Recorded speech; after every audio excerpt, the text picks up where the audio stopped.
Pinakyaw na ata lahat ng endorsements. Ito ngayon ang mainit na usapan online matapos mapansin ng fans na sunod-sunod at halos magkakadikit ang paglabas ng mga major brand endorsements ni Eman Baco sa Pacquiao. Mula Swatch, Bench, Belo hanggang WeatherGuard, tila wala ng preno ang pag-angat ng kanyang pangalan sa mundo ng advertising at showbiz, dahilan para mag-react ng todo ang netizens. Sa social media, marami ang nagsasabing parang isang iglap lang ay nasa lahat na si Eman, billboards, ads, campaigns at events. Para sa fans, hindi ito simpleng swerte kundi resulta ng consistent na pagsusumikap, disiplina at magandang imahe na matagal nang binubuo ng Yang Pacquiao. Deserve niya yan, ayon sa karamihan ng komento, sabay banggit na bihira ang public figure na may kombinasyon ng talento, humility at marketability.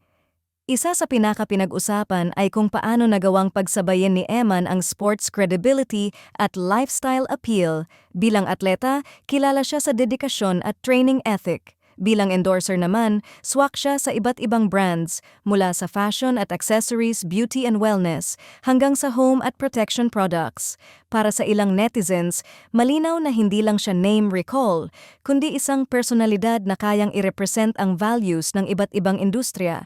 Hindi rin naiwasan ang mga nagtatanong, hindi ba siya na-overexpose? Ngunit agad itong sinagot ng fans na sa ngayon, perfect timing ang lahat. Ayon sa kanila, fresh pa ang imahe ni Eman, wala pang bahid ng kontrobersya, at consistent ang public perception na mabait, grounded at hardworking. Isang malaking factor kung bakit patuloy siyang kinukuha ng malalaking brands.